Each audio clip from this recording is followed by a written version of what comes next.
खुदावंद यीशु मसीह के बाबरकत और जलाली नाम में सबों तक सलाम पहुँचे। और मेरे अजीज़ों, आइए हम खुदावंद के कलाम से वर्ष 2023 की कुछ महत्वपूर्ण बातों को हम सीखेंगे। वर्ष 2023 हमारी ज़िंदगियों में क्या लेकर आया है? छुटकारे को लेकर आया है। और मेरे अजीज़ों, हमें कुछ बातों को वर्ष 2023 में स्मरण रखना है और आज का कलाम हम इन्हीं बातों को लेकर आए हैं। और एक हमारी ज़िंदगियों में बड़ी कमी होती है कि जब हम खुदावंद से दुआएं करते हैं तो हमारे अंदर वो ईमान और वो विश्वास की कई बार कमी आ जाती कि हमारी ये प्रार्थना सुनी जाएगी कि नहीं। हमारी ज़िंदगी परिवारों में कई बार ऐसी बहुत सी बातें बनी होती हैं जिसके तहत हम कई बार चिंता में होते हैं और परेशान होते हैं। लेकिन आज का कलाम मेरे अजीज़ों हम में से हर एक को आज़ाद करने पाएगा और खुदावंद यीशु मसीह पर हमारे विश्वास को और पक्का करने पाएगा।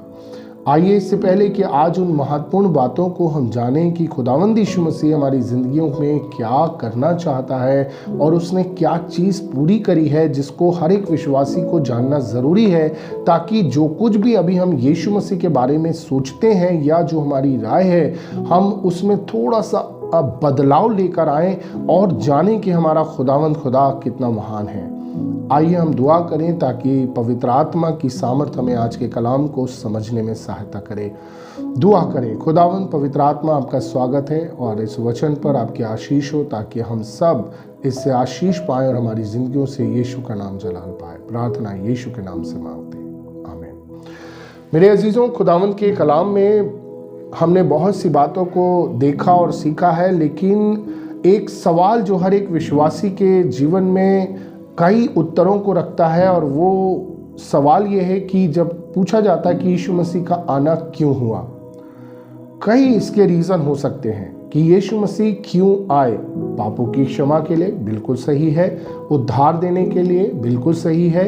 सलीब पर उस कामिल कुर्बानी को देने के लिए, नबियों और भविष्यवक्ताओं की उन तमाम बातों को पूरा करने के लिए जो खुदावंद ने अपने कलाम में पहले से मरकूम कर दी थी, बिल्कुल सही है। लेकिन मेरे अजीज़ों, एक बहुत महत्वपूर्ण बात है जो खुदावंद यीशु मसीह के आने का कारण है, जिसे खुद यीशु मसीह अपनी ज़ुबान मुबारक से कहते हैं। और हर एक विश्वासी को इन बातों को जानना ज़रूरी है कि यीशु मसीह का आना किस लिए हुआ। कई बार हम पापों की क्षमा, उद्धार, पिता से मेल, हमारे अनंत जीवन और तमाम बातों को हम ज़रूर स्मरण रखते हैं कि यीशु मसीह के आने के द्वारा ये सारी चीज़ें हुई। लेकिन हमें एक बात को याद रखना होगा और जानना होगा कि यीशु मसीह का आना किस कारण से हुआ, उसको सबसे बेहतर कौन बता सकता है? वह है खुद खुदावंद यीशु मसीह। और इसलिए खुदावंद के कलाम में खुदावंद यीशु मसीह कलाम करते हैं। जब आप मरकुस उसके 10वें अध्याय और उसकी 45वीं आयत को पढ़ते हैं तो वहाँ पर इस प्रकार से कलाम कहता है, क्योंकि मनुष्य का पुत्र इसलिए नहीं आया कि उसकी सेवा टहल की जाए, पर इसलिए आया कि आप सेवा टहल करे और बहुतों की छुड़ौती के लिए अपना प्राण दे। क्योंकि मनुष्य का पुत्र इसलिए नहीं आया कि उसकी सेवा टहल की जाए, वरन इसलिए आया कि आप सेवा टहल करे और बहुतों की छुड़ौती के लिए अपने प्राणों को दे। मेरे अजीजों, हमें कुछ बातों को जानना जरूरी होगा। जब खुदावंद यीशु मसीह ने सलीब पर कहा पूरा हुआ, तो उसमें हर एक बातों को खुदावंद यीशु मसीह ने कंप्लीट किया जो उसकी पहली आमद से संबंध रखती थी। अब यहाँ पर खुदावंद यीशु मसीह जब कलाम करते हैं कि सेवा टहल करने के लिए आया है, तो यहाँ पर एक बहुत महत्वपूर्ण बात को जानना है और समझना है कि खुदावंद यीशु मसीह यहाँ पर कहना क्या चाह रहे हैं। यहाँ पर कौन सी वो महत्वपूर्ण बात है जो आपको और मुझको जानना बहुत आवश्यक है। जब हम पुराने अहद को पढ़ते हैं तो निर्गमन उसका 20वां अध्याय जहाँ पर परमेश्वर की आज्ञाओं को लेकर आता है, तो 21वां अध्याय नियम का प्रारंभ है। और जब आप 21वें अध्याय को पढ़ते हैं तो वहाँ परमेश्वर का जो नियम है वो इस प्रकार से कहता है कि जब कोई तू इब्री दास को मोल ले तो वो 6 वर्ष तक तेरी सेवा करे, तेरा सेवक बन के रहे, लेकिन 7वां वर्ष उसका आज़ादी का हो। और नियम में आगे बढ़ते हुए वचन कहता है, यदि उसके स्वामी ने उसे पत्नी और बच्चे दिए हैं, पत्नी और बच्चे उससे हुए हैं, तो वो स्वामी की रह जाए, और यदि वो पत्नी बच्चों सहित आया है तो पत्नी और बच्चों सहित वो आज़ाद है, वो जा सकता है। और अगर वहां पर कलाम आगे 21वें अध्याय को जब आप पढ़ेंगे तो वहां पर लिखा हुआ निर्गमन 21वें अध्याय में कि अगर वो ना जाना चाहे और अपने स्वामी के साथ रहना चाहे तो उसका स्वामी उसको परमेश्वर के पास लेकर जाए, दरवाजे की किवाड़ में सुतारी से उसके कान को छेदे, और ऐसे में वो सदा के लिए उसका सेवक हो जाए। और मेरे अजीजों, यहाँ पर खुदावंद यीशु मसीह ने कलाम किया, जब भजन संहिता 47:6 को पढ़ते हैं, तूने मेरे कान को खोद कर खोला है। कलाम इन बातों के विषय में वचन संकेत करता है। और खुदावंद यीशु मसीह जब कहता है कि सेवा टहल करने के लिए वो आया है, तो मेरे अजीजों, बाइबल हमें एक बहुत महत्वपूर्ण बात को बताती है, और वो ये है कि जब खुदावंद यीशु मसीह का, जब आप मत्ती रसूल का सुसमाचार पढ़ते हैं तो वहाँ पर आपको मिलेगा 17वें अध्याय में कि खुदावंद यीशु मसीह का रूपांतरण हुआ। एक बात और जो जानने लायक है, और वो ये है कि कई बार ऐसा सवाल होता है कि भाई खुदावंद यीशु मसीह ने कहा, जब आप 16वें अध्याय के अंतिम आयत को पढ़ते हैं मत्ती में, तो वहाँ पर लिखा है कि खुदावंद यीशु मसीह ने कहा, यहाँ पर जो उपस्थित हैं इनमें से कुछ एक ऐसे हैं जब तक परमेश्वर के राज्य को आते ना देख लें या परमेश्वर के पुत्र को अपने राज्य में आते ना देख लें, मृत्यु का स्वाद ना चखेंगे।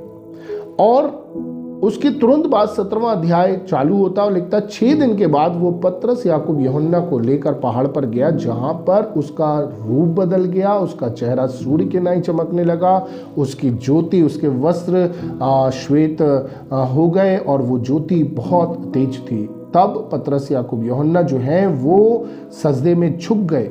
मेरे अजीजों, ये वो समय था जिस समय में वे लोग जिनके विषय यीशु मसीह ने कहा था कि वे मृत्यु का स्वाद ना चखेंगे, पतरस, याकूब और यूहन्ना थे।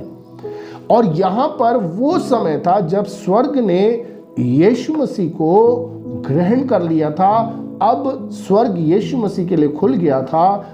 अब यीशु मसीह के हाथ में ये फैसला था, क्योंकि वहां मूसा और एलिया उससे बात करते नजर आए।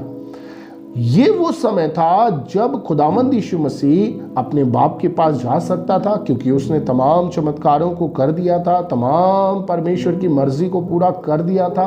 अब यीशु मसीह के हाथ में था कि वो जो मसीह आने वाला, जिसके विषय पहले से कहा गया था, उन बातों को पूरा करने के बाद यीशु मसीह के पास ये फैसला था कि वो अब क्या डिसीजन को लेता है।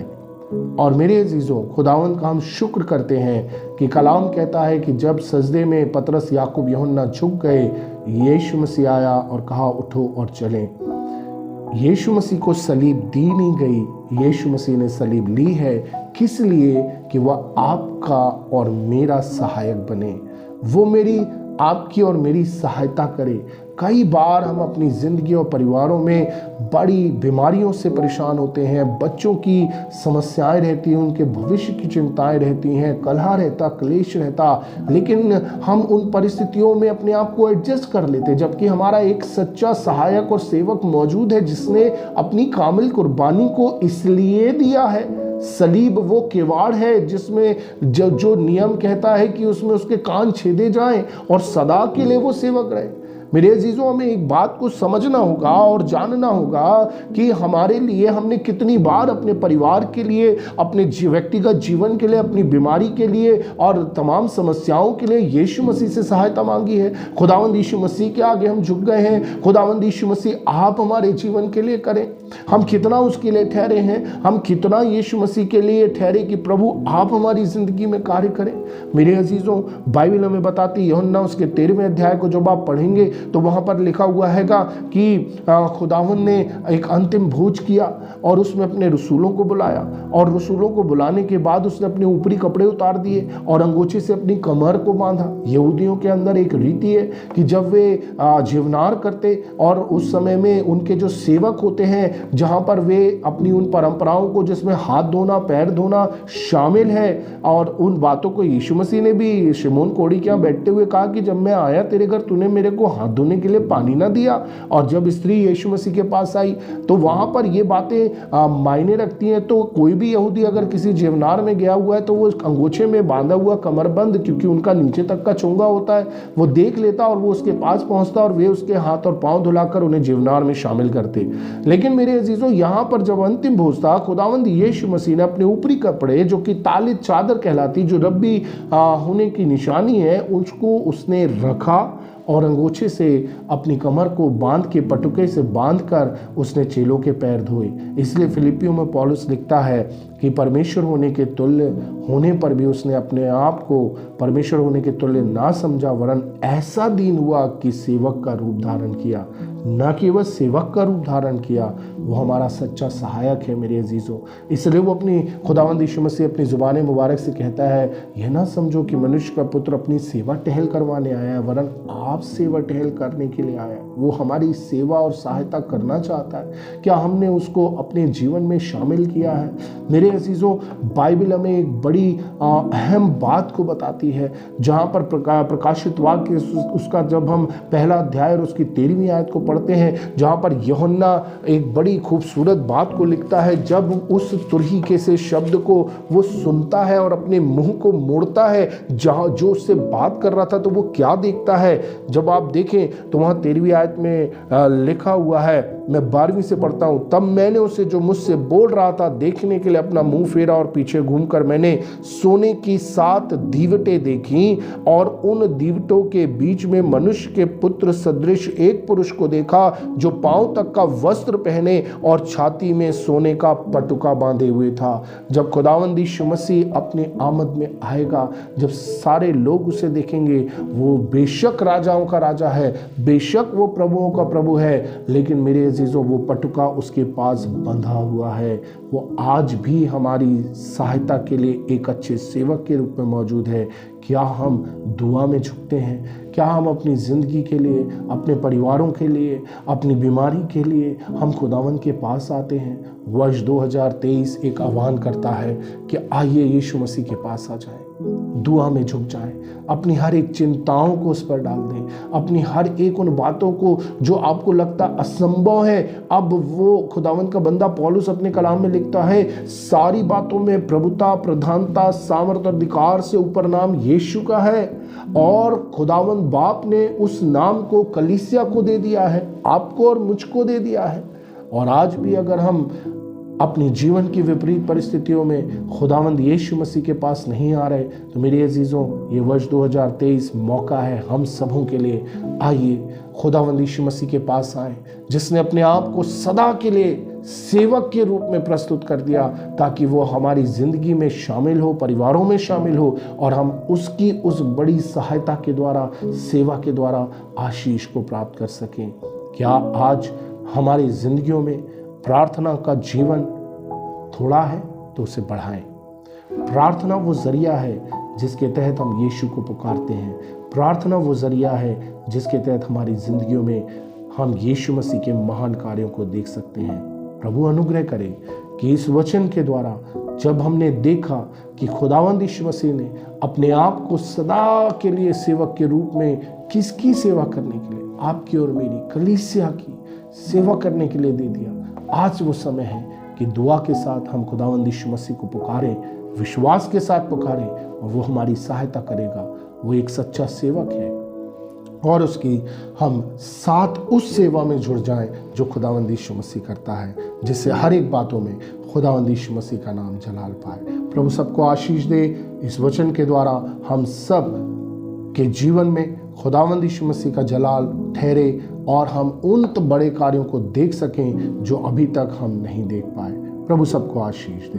मेरे अजीजों, इस वचन को शेयर करें ताकि हर एक उन कानों तक, उन जिंदगियों तक जो अभी भी यीशु मसीह के इस बड़े कार्य से अनजान है, वो जानने पाएं और अपनी सेवा और सहायता के लिए यीशु को पुकारें, और यीशु के नाम से हर एक परिवार आज़ाद होने पाए।